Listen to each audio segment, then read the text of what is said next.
noches.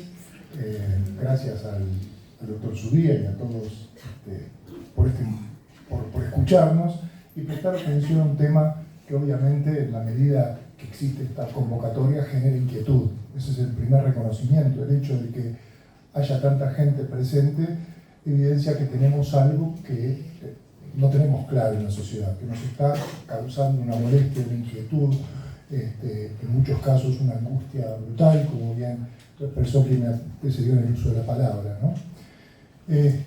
Bueno, como decía la presentadora, en mi caso soy abogado, trabajo para el Centro Militar, a su vez tengo actividad en la profesión liberal ajena a estos casos, pero lo que acá importa, cubro junto a un gran equipo una importante cantidad de defensas de este tipo de casos.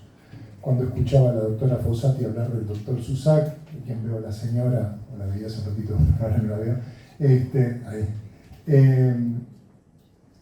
es increíble, cuando alguien toma conocimiento de un hecho, de cualquiera de estos hechos, como dijo una jurisprudencia que ahora voy a citar, le parece increíble la situación.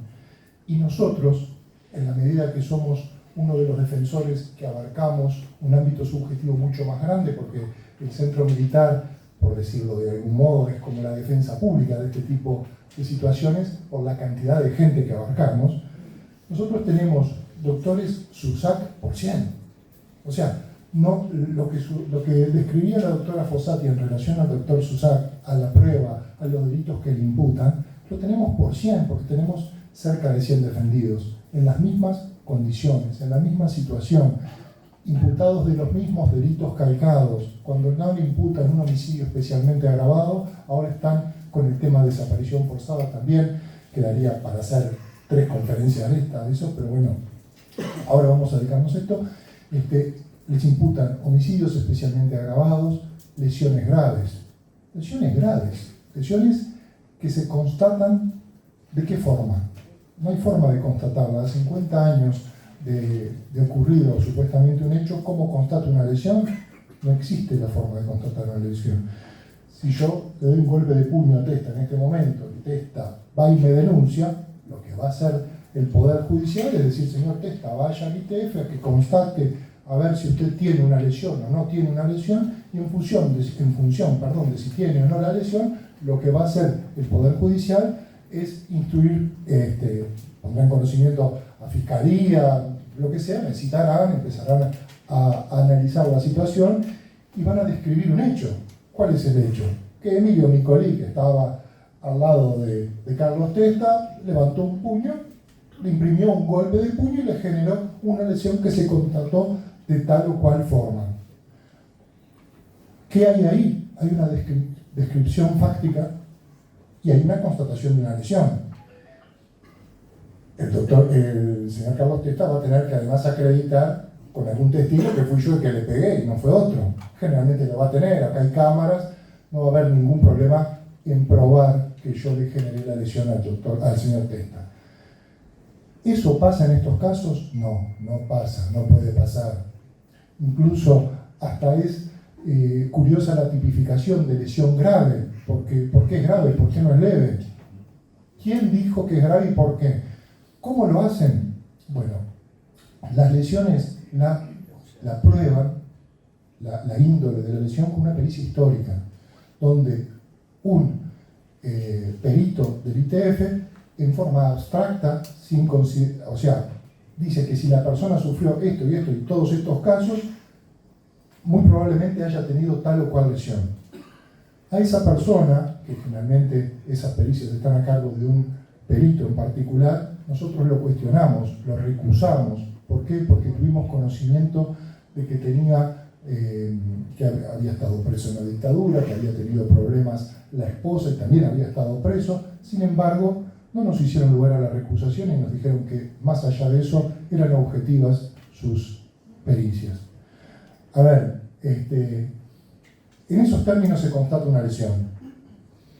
¿Está bien? ¿Está mal? La doctora Fossati hoy hacía referencia a grandes maestros del derecho, entre ellos mencionó a Luigi Ferrajoli. Luigi Ferrajoli es un italiano anciano que hace poco vino a nuestro país, estuvo en nuestro país y es fantástico. Les recomiendo googlearlo y escuchar sus conferencias. Tiene varias conferencias y habla mucho de forma muy accesible sobre las garantías del derecho penal. Últimamente en los escritos, en un encabezado, personalmente estoy encabezando los escritos diciendo previo a todo, y cito a Ferrajoli, que dice muchas cosas, pero lo que estoy citando es que ninguna mayoría, por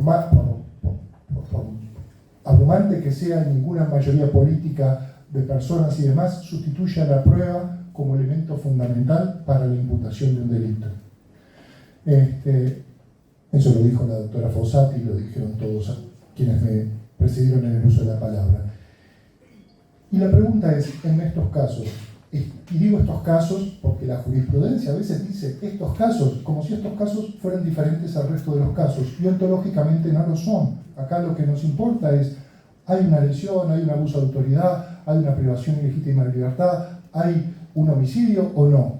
No tienen una figura autónoma. Se tiene que aplicar el mismo derecho que se aplica al resto de las personas. La pregunta es, ¿ese derecho se aplica? ¿Tenemos o no personas privadas de libertad sin elementos probatorios? Y la respuesta es afirmativa. Tenemos muchas personas privadas de libertad sin elementos probatorios. Incluso en algún momento, cuando hemos cuestionado a la Fiscalía y a la Justicia sobre ello, el propio fiscal ha expresado, sí, es lógico que no exista tanto elemento porque a 50 años, si hay prueba, fue guardada cal y canto.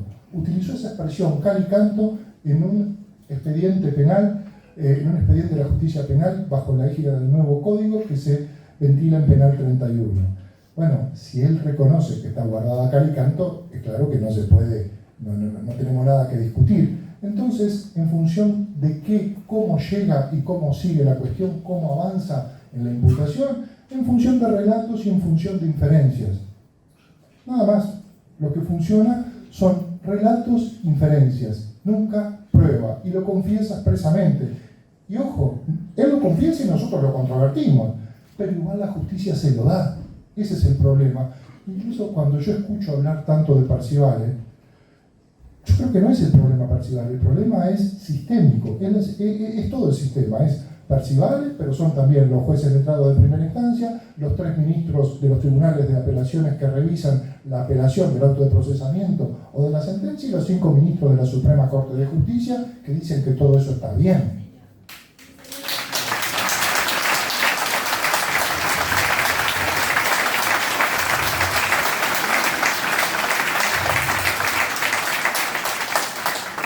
La cuestión no es claramente de una persona, sino del funcionamiento general de la justicia, y no del funcionamiento solo de Fiscalía, de todo el funcionamiento. Incluso, yo a veces, y discúlpenme la licencia en lo que voy a expresar, siento que cuando estoy defendiendo estas cuestiones, no solo estoy defendiendo el derecho que se tiene a probar el hecho para privar de libertad a una persona, sino también estoy defendiendo hasta mi propio derecho al trabajo. ¿Y por qué? Porque nadie puede ganar y perder todo.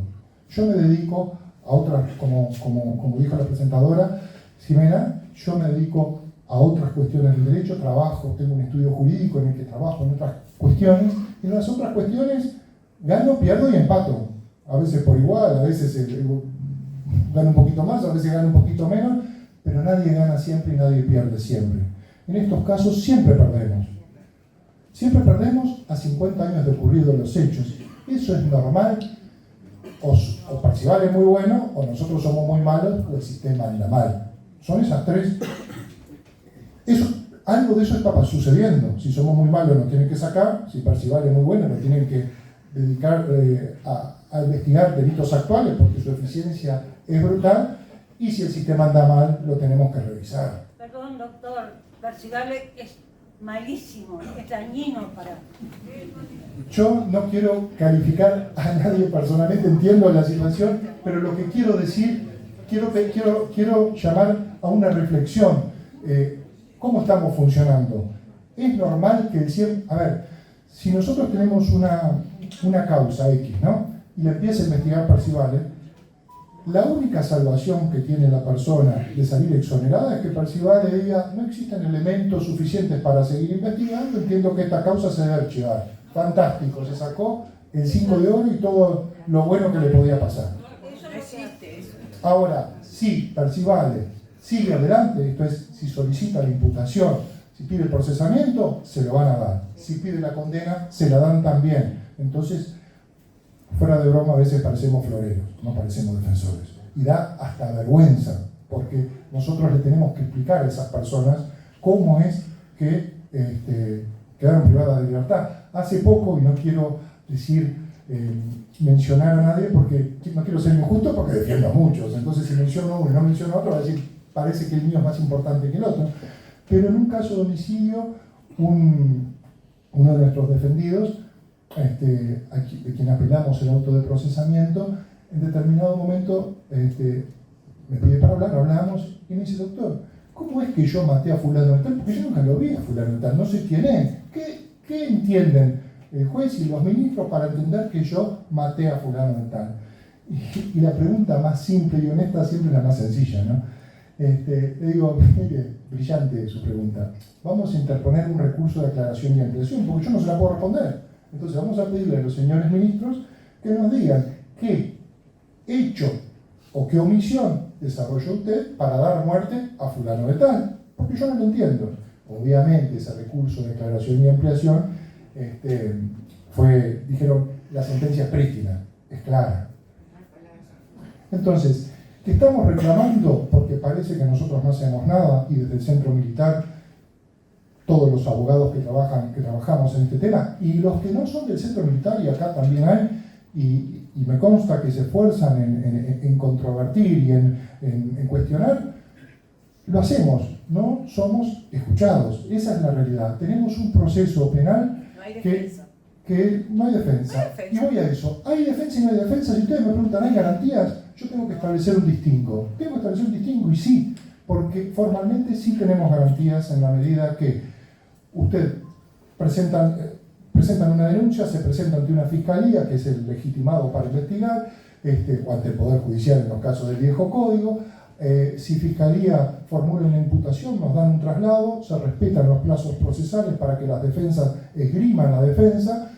Si tenemos que apelar, se respetan piedretristamente los plazos en forma absoluta, o sea, nunca nos van a retrasar el plazo, y formalmente sí tenemos ese día en el juicio. Ahora, si vamos a lo sustancial, al contenido, los defensores no sentimos que tengamos ese día en el juicio. Sentimos que somos, ok, gracias, seguimos, no somos escuchados. Y ese es un tema, una patología que está dándose mucho en estos casos, y en la que se está llegando a verdades construidas, a verdades en función de relatos y en función de inferencias que no son verdades, no son la realidad, porque lo que trata el proceso penal es justamente: todos partimos de un hecho que no conocemos y llegar con justicia a determinar si tal o cual persona hizo o no tal o cual cosa. Entonces, en la medida que llegamos a verdades que no son tales, porque no hay prueba, porque muchas veces ni siquiera se pueden relatar, como decía hoy en el ejemplo del golpe a testa, no pueden relatar cómo, cuándo, dónde y de qué forma se hizo tal o cual cosa para que esta persona sea merecedora ni más ni menos que de una privación de libertad. Y bueno, ahí nos hace ruido un poco aquello del verdad y justicia, ¿no? Porque no es verdad, es una verdad falaz, tiene apariencia de verdad porque lo dice la justicia, y si lo dice la justicia la tenemos que acatar porque somos personas de derecho, y eso es importante, pero no es real. Y con esa verdad falaz, lo que se está haciendo también para las víctimas es sumamente injusto, porque se está tapando la verdad, ni más ni menos que la verdad. ¿Por qué? Porque llegamos a una sentencia, y la sentencia, cuando pasa en la autoridad de cosa juzgada, para el sistema es una verdad absoluta que no puede ser cuestionada, salvo mediante un recurso de revisión. Entonces, esa verdad con la que se queda la víctima no es la verdad de lo que sucedió, es la verdad de un relato, es la verdad de un libro de historia, es la verdad de una visión subjetiva de alguien, y el Poder Judicial termina siendo un mero homologador del pedido fiscal, porque en definitiva es eso, termina, y no es un tema, repito, solo de Percival, se lo da el Poder Judicial. El Poder Judicial muchas veces nos asombra la falta de motivación, de fundamentación en los hechos, como sostiene el señor fiscal tal o cual cosa, no siendo de recibo lo expresado por la defensa. Y no sabemos en rigor de verdad por qué tiene razón él y por qué no tenemos razón nosotros.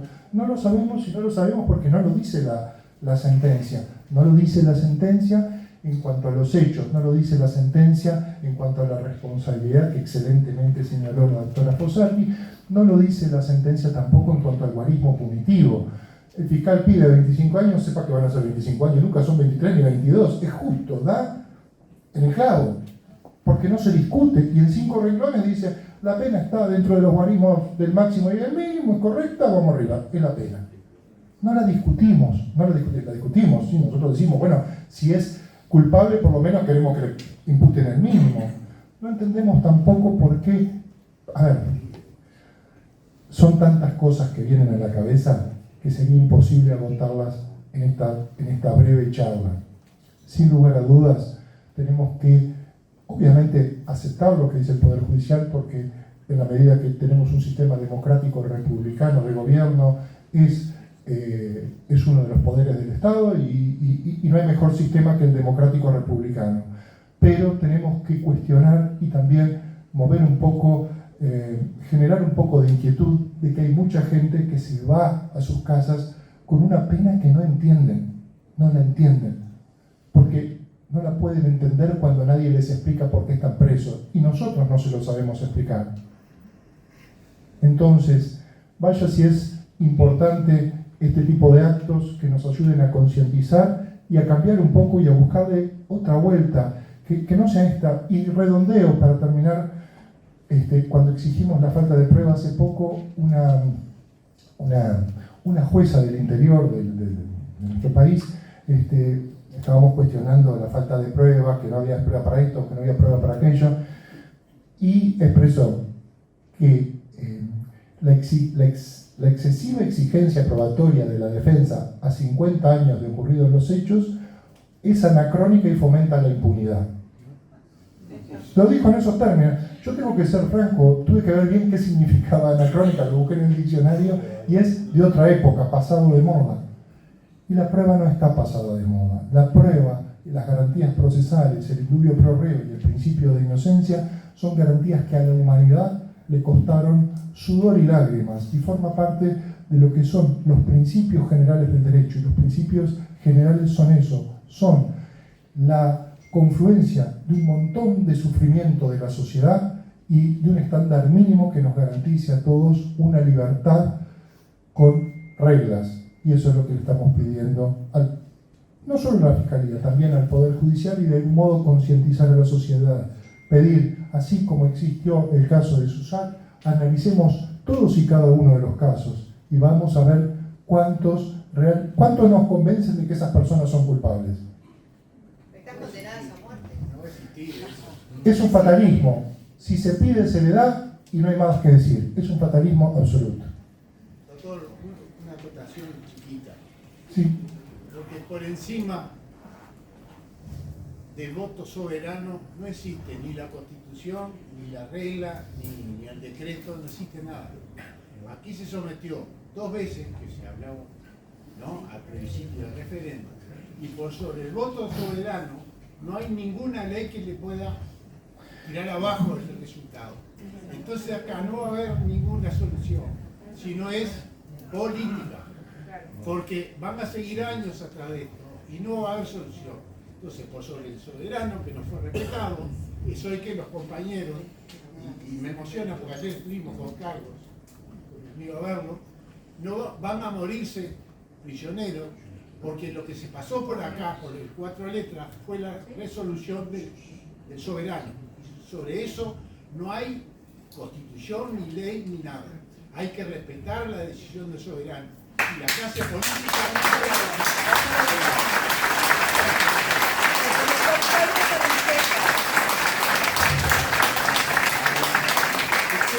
No, por favor, como dijo la doctora Fossati, lo sostuvo en su alocución, la Constitución y la ley se crean por una necesidad, si se quiere, mundial, por una convicción mundial de que existe desconfianza en el ser humano. En la medida que existe la Constitución y la ley, existe para limitarnos, para decirnos, para garantizarnos nuestra libertad, pero también limitarnos en los abusos y excesos. Yo comparto que la ley de caducidad, yo en lo personal con la ley de caducidad tengo una visión muy especial. Creo que los casos que fueron sometidos a ver, yo voy antes, el año pasado nosotros planteamos una violación del principio del juez natural porque entendemos que si estos temas son de lesa humanidad, deben ser juzgados y decididos directamente por los ministros de la Suprema Corte de Justicia y no por los tribunales de la justicia ordinaria. Se nos dijo que eso no era así, que no son de lesa humanidad, que es derecho penal común, y nosotros entendemos que como derecho penal común es un Frankenstein, porque estamos utilizando lo peor de los mundos para castigar a estas personas. Pero, a su vez, y más allá de este tema, de quién es el competente, sobre la ley de caducidad, entiendo que los procesos que fueron decididos al amparo. A ver, cuando salió la ley de caducidad, se presentaba la cuestión ante el Poder Ejecutivo decía si correspondía o no incluirlos en la ley de caducidad, y en función de eso seguía o no seguía el asunto. Yo personalmente entiendo que los asuntos que fueron decididos negativamente, o sea que no se podían seguir investigando, más allá de que fuera legítimo o ilegítimo, porque la ley de caducidad fue no solo sometida al voto popular, al que usted refirió como Instituto de Democracia Directa, sino también que fue atacada muchas veces y se solicitó su inconstitucionalidad, y la Suprema Corte de Justicia, en época democrática, declaró que la ley 15.847 era constitucional. De manera que los procesos que se resolvieron y se dijo que no se podían investigar por estar amparados por esa ley de caducidad, en mi opinión jurídica, extinguieron por caducidad, y eso es cosa juzgada. No se podrían. Lo hemos tratado de explicar y tampoco ha sido compartido. Digo, y quiero expresar, que estas situaciones las hemos planteado también y no hemos tenido, no han compartido la posición con nosotros, y bueno, a veces parece que del lado de la defensa no se hace. Esto se hace y esto lo decimos. No tenemos la suerte o no tienen los ministros el honor de compartir lo que nosotros expresamos. ¿Me explico? Y comparto que sí, que eso que usted expresa del voto directo es aquello que dijo Artigas: mi autoridad emana de vosotros y cesa ante vuestra presencia soberana. El soberano es el pueblo, y si el pueblo se pronunció, debería de respetarse.